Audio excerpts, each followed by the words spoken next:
Rebonjour, chers frères et sœurs. Nous allons faire d'abord le témoignage de l'attestation du Père Gratien au sujet de la première reconnaissance du corps de Sainte Thérèse d'Avila, faite à Alba de Tormes. Et ensuite, nous parlerons de Marie de Magdala. Dans le livre que j'ai en main, Sainte Thérèse d'Avila, racontée par elle-même, introduction et traduction, parce que ce n'était pas en français, de Louis Bertrand de l'Académie française, éditeur J. de Gigord, nous dit, partie 2 de l'appendice, attestation du Père Gratien au sujet de la première reconnaissance du corps de Sainte Thérèse d'Avila, faite à Alba de Tormes. Moi, frère Jérôme Gratien de la Mère de Dieu, prieur de Saint-Philippe et vicaire provincial de l'ordre de Notre-Dame du Carmel, des Carmélites déchaussés de ce royaume de Portugal, par la présente, je fais savoir et atteste en témoignage de vérité à tous ceux qui la présentent, verront que l'an 1584, étant provincial en ce même ordre des Carmélites déchaussés et visitant le couvent Notre-Dame de l'Annonciation des religieuses déchaussées de la ville d'Albe, où était le corps de la Sainte Mère Thérèse de Jésus, appelée Thérèse d'Avila, je fus prié et requis de la part des religieuses du même couvent de découvrir la sépulture de la Sainte Mère pour disposer le corps plus convenablement parce qu'on l'avait placé dans un trou d'une muraille qui se trouve dans le chœur inférieur, qu'on y avait jeté une grande quantité de chaux et qu'on craignait que le corps ne se consumât. Et ainsi, ayant pénétré dans le chœur d'en bas, avec mon compagnon, le frère Christophe de Saint-Albert, nous découvrîmes le corps, duquel s'exhalait une fragrance et un parfum de plus suave, et nous le trouvâmes intact et de bonne odeur, avec la poitrine encore ferme, comme si la mère était vivante, le sang frais, comme si elle venait d'expirer, après 2 années qu'elle était ensevelie. Bien que la tête et les mains qui étaient découvertes eussent été noircies par la chaux, tout le reste du corps était d'une belle couleur. Je coupais la main droite du dit corps, laquelle j'emportai dans un morceau de crêpe enveloppé de papier, et il en sortait comme une huile qui tachait les papiers et l'étoffe où elle était enveloppée.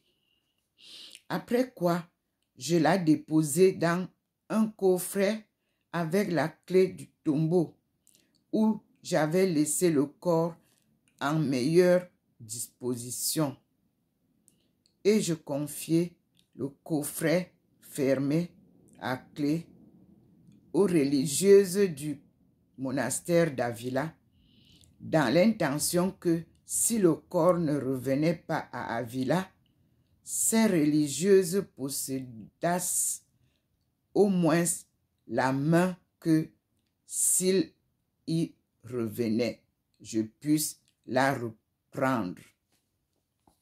Par la suite, en l'année 1585, le chapitre provincial de notre ordre s'étant réuni en la ville de Pastrana, ordre fut donné que le Saint-Corps fut transporté d'Albe à Avila. Et moi, passant par Avila, je demandai le coffret pour y prendre la clé qui y était déposée et j'en tirai en même temps la main que je trouvai en bonne odeur et qui avait taché d'huile toutes les soies qui l'enveloppaient, et je l'emportai en Portugal et la déposai au monastère Saint-Albert des Carmélites déchaussés de cette ville de Lisbonne. Le petit doigt qui manque a été coupé pour être envoyé à notre père provincial, frère Nicolas de Jésus-Marie. Et par cette main, notre Seigneur a accompli quelques miracles au couvent de Saint-Albert. En foi de quoi j'ai donné cette attestation signée de mon nom et scellée du sceau de notre chancellerie en ce monastère de Saint-Philippe des Carmélites déchaussés de Lisbonne, le 12 mars de l'année 1587.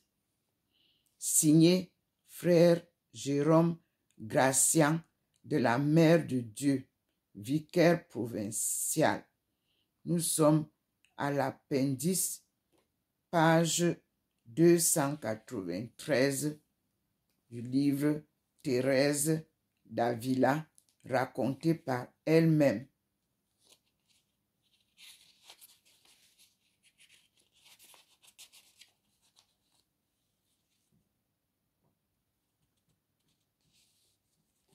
Et nous avons bien dit que l'introduction et la traduction a été faite par Louis Bertrand de l'Académie française.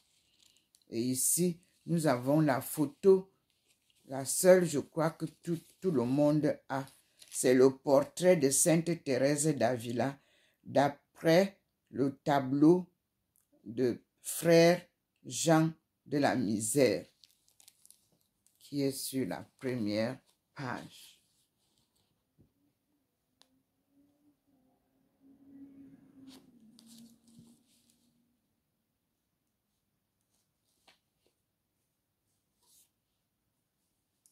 Maintenant, nous avons Marie de Magdala. Et nous allons voir ici aussi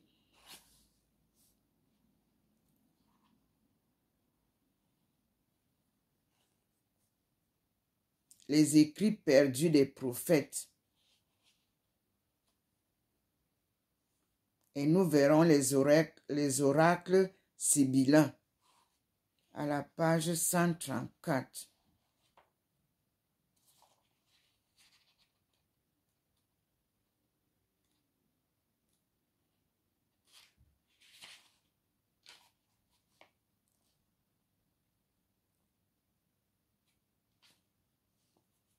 Les oracles sibyllins ou sibyllins. Je suis l'inspiration qui m'est donnée. Les femmes qui prophétisaient, connues sous le nom de Sibylle, étaient célèbres dans tout le monde antique, gréco-romain et au-delà. Le nom Sibylle, entre guillemets, a pu à l'origine faire référence à une personne particulière, mais à partir d'environ 350 avant notre ère chrétienne. Il en est venu à désigner chacune des nombreuses femmes qui prophétisaient et dont les discours extatiques prédisaient les calamités qui devaient s'abattre sur l'humanité. Les Sibylles étaient généralement représentées sous la forme des femmes âgées et des femmes recueillies et des femmes sous forme... Attendez, je reprends. Les Sibylles étaient généralement représentées sous la forme des femmes âgées et de nombreuses sous la forme des femmes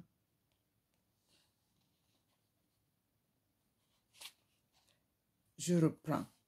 Les Sibylles étaient généralement représentées sous la forme des femmes âgées et de nombreux recueils de prophéties leur furent attribués. Point.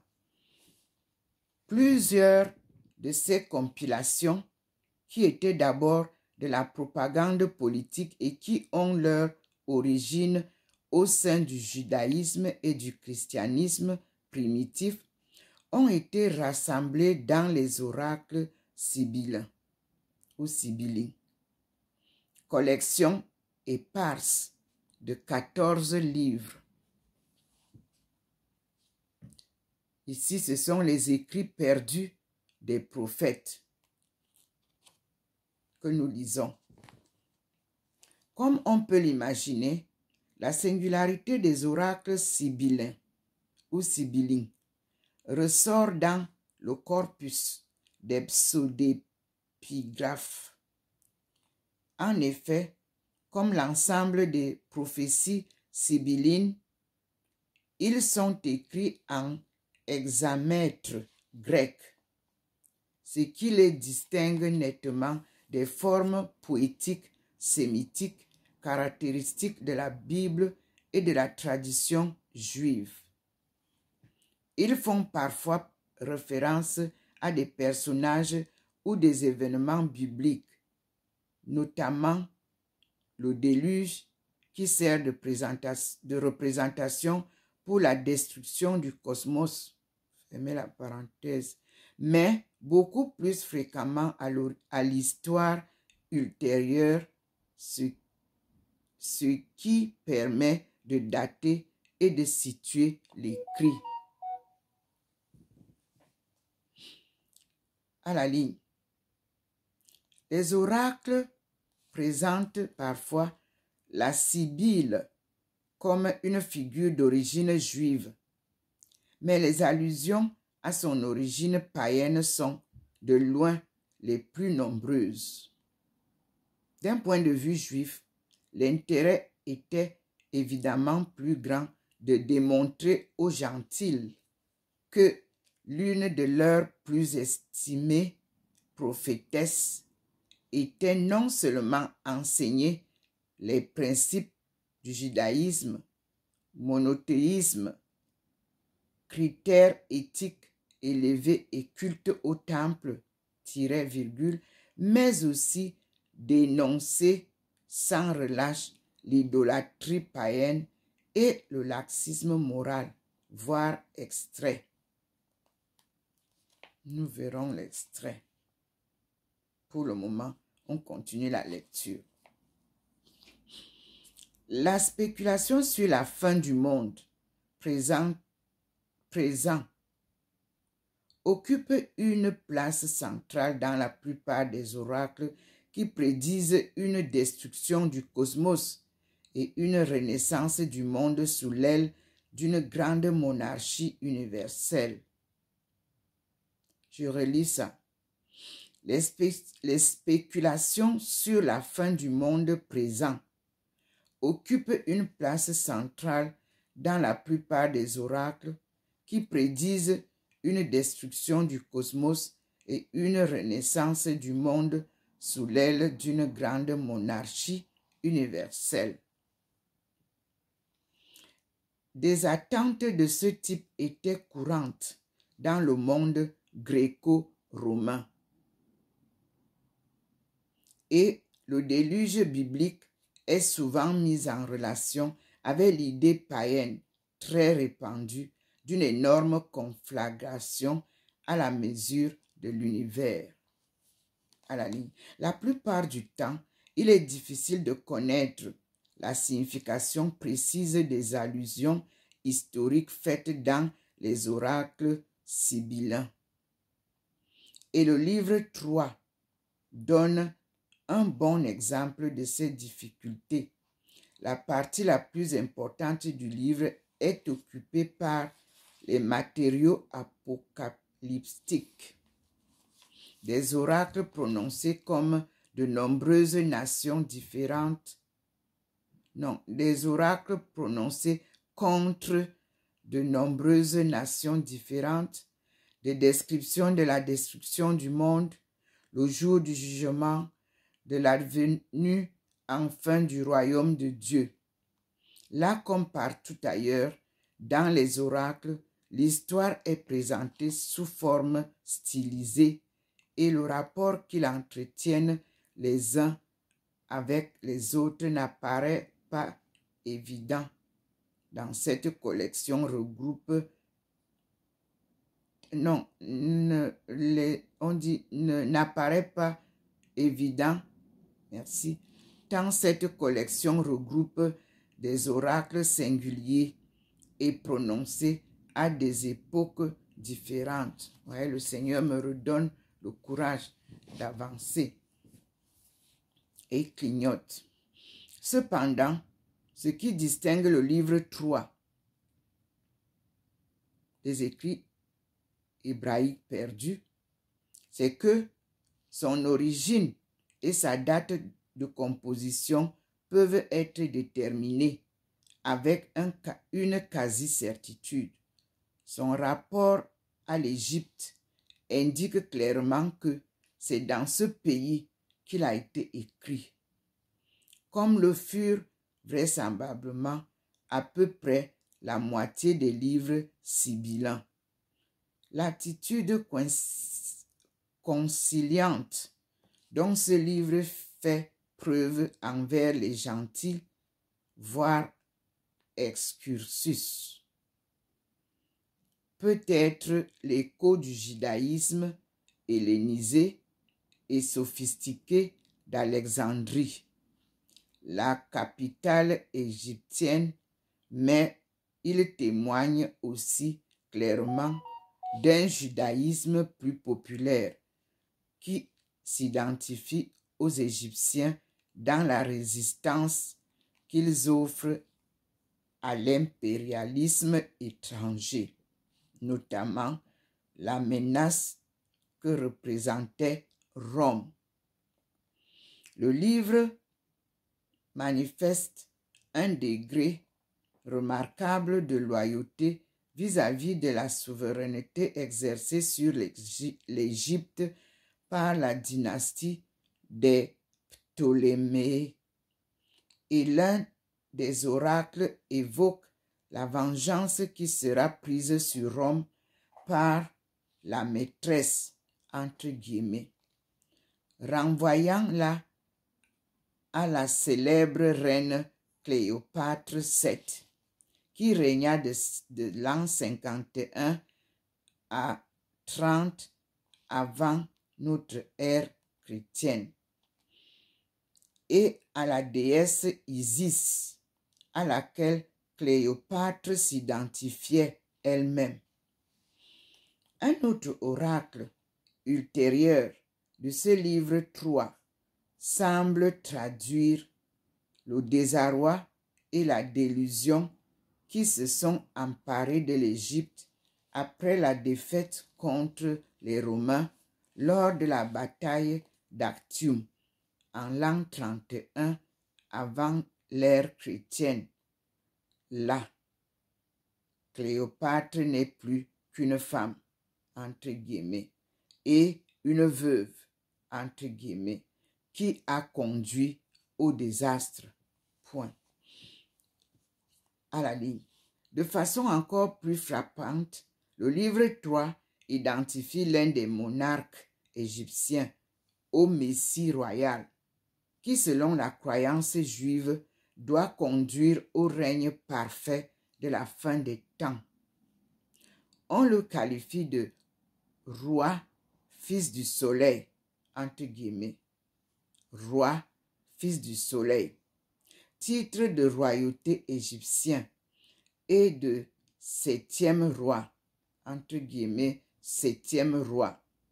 Le septième souverain de la dynastie ptolémaïque, probablement Ptolémée VI, Philométor, qui, entre parenthèses, qui régna de l'an 180 à l'an 145 avant l'ère chrétienne, fermez la parenthèse, qui lutta contre Antiochus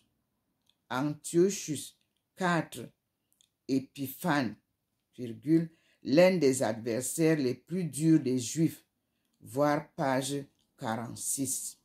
La plus grande partie du livre 3 date probablement des dernières années du règne de Ptolémée IV et constitue ainsi la partie la plus ancienne des oracles sibyllins.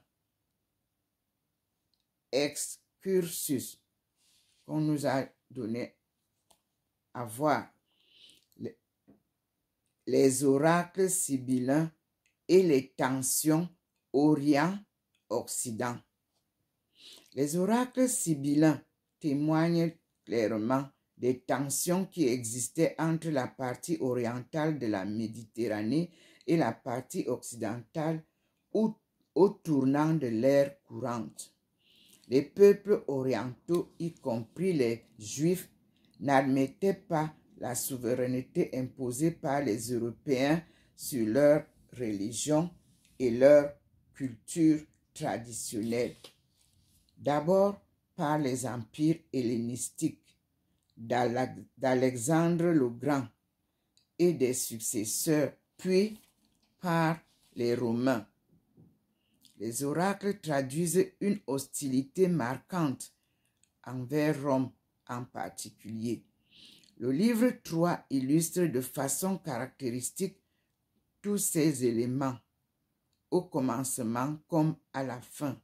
La Sibylle dénonce l'idolâtrie et les manquements moraux, tant des Grecs que des Romains, qui sont mis en balance avec la supériorité religieuse et éthique du judaïsme. Cependant, son antipathie pour Rome, mis à part, le livre 3 révèle une attitude particulièrement positive vis-à-vis des gentils.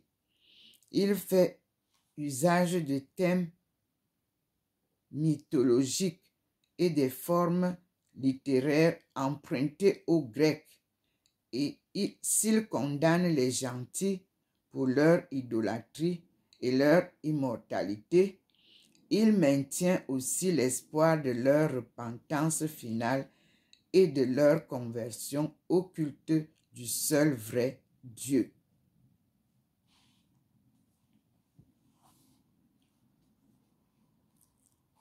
Nous voyons donc les oracles de Sibylle. Extrait des oracles sibyllins. Livre, ligne 356 à 380. Et je lis le titre Oracle sibyllin. Date originale de composition 2e siècle avant l'ère chrétienne, 3e siècle avant l'ère chrétienne, et la langue originale, le grec. Provenance, Égypte, Syrie et Proche-Orient. Plus ancien manuscrit existant, 14e siècle, ère chrétien grec. Et je lis, ô Vierge, fille délicate, et regorgeant d'or de la Rome latine. 3 points entre crochets. Tu seras épouse sans décence, comme une servante. Point d'exclamation. Bien des fois, ta maîtresse fera raser ta chevelure. Splendide. Et dispensant la justice du haut du ciel, te jettera en terre. Ou, au contraire, de terre en ciel, te relèvera parce que les mortels ne seront rendus coupables d'une vie, parce que les mortels se seront rendus coupables d'une vie de malice et d'injustice. 3 points. 3 points entre les crochets. La sereine paix parcourra la terre en Asie, et alors aussi l'Europe bienheureuse sera une région d'abondance. Entre guillemets, point, fermez les crochets. Car le ciel étoilé laissera descendre chez les hommes absolue bonne loi, exacte justice. Crochet 3 points. Et affection, fidélité, amitié envers les étrangers. Et loin des hommes s'enfuiront anarchie, raillerie, envie, colère, défaut de sens. Loin d'eux s'enfuiront indigence, contrainte, meurtre, funeste, funeste querelle et lutte ruineuse, larcin nocturne et tout mal en ce jour-là. Extrait des oracles sibyllins, livre 3, lignes 1 à 7 et 573 et 598. Je lis. Dieu du ciel qui tonne dans les hauteurs, qui occupe le lieu fondé sur les chérubins, je t'en supplie. 2 points. J'ai prophétisé en toute vérité, fait que je m'arrête un peu, car en mon sein, mon âme est reclue. Mais pourquoi mon cœur bondit-il à nouveau et mon esprit, frappé d'un fouet, est-il forcé au-dedans de moi d'annoncer un oracle à l'adresse de tous? Je m'en vais donc proclamer à nouveau tout ce que Dieu m'ordonne de proclamer aux hommes. Point à la ligne. 3 points entre crochets. La sainte race des hommes pieux. Ils ont mis entre parenthèses les Juifs. Subsistera, eux qui, dévoués au conseil et à la pensée du Très-Haut, honorent le temple du grand Dieu par les libations, par la grâce fumée des sacrifices, par les saintes hécatombes. 3 points entre crochets. Eux élèvent au ciel des bras innocents. Fit toujours les mains avec l'eau. Non, les bras, je reprends. Eux élèvent au ciel des bras innocents et dès le point du jour, au sortir de leur couche, se purifient toujours les mains avec de l'eau. Ils ne vénèrent que l'immortel qui règne à jamais. Et, en second lieu, leurs parents, bien plus que tous les hommes, ils pensent à garder sainte leur couche. Ils n'ont pas d'impur commerce avec des enfants mâles qui ne commettent... Non, je reprends. Ils n'ont pas d'impur commerce avec des enfants mâles, ni ne commettent tous ces excès par lesquels les Phéniciens, les Égyptiens, les Latins, la spacieuse Hélade et bien d'autres nations, 3 points entre crochets, transgressent la chaste loi du Dieu mortel. Ce sont les écrits hébraïques perdus. Nous sommes en train de lire là ce que nous dit la Bible oubliée.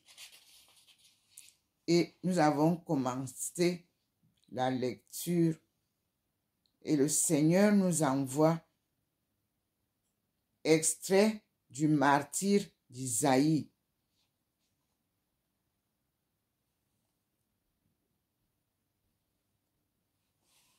Les écrits hébraïques perdus. Martyr d'Isaïe, chapitre 3 et 5. Le martyre et l'ascension d'Isaïe. Date originale de composition 2e siècle avant l'ère chrétienne et 4e siècle ère chrétienne. Langue d'origine hébreu, entre parenthèses, martyr. Point virgule, grec, entre parenthèses, ascension. Provenance, Palestine, entre parenthèses, martyr. Inconnu, entre parenthèses, ascension. Plus ancien manuscrit existant, 2 points, 15e siècle, ère chrétienne, entre parenthèses, éthiopien. Et je lis. Excusez-moi, je bois un peu, un verre d'eau.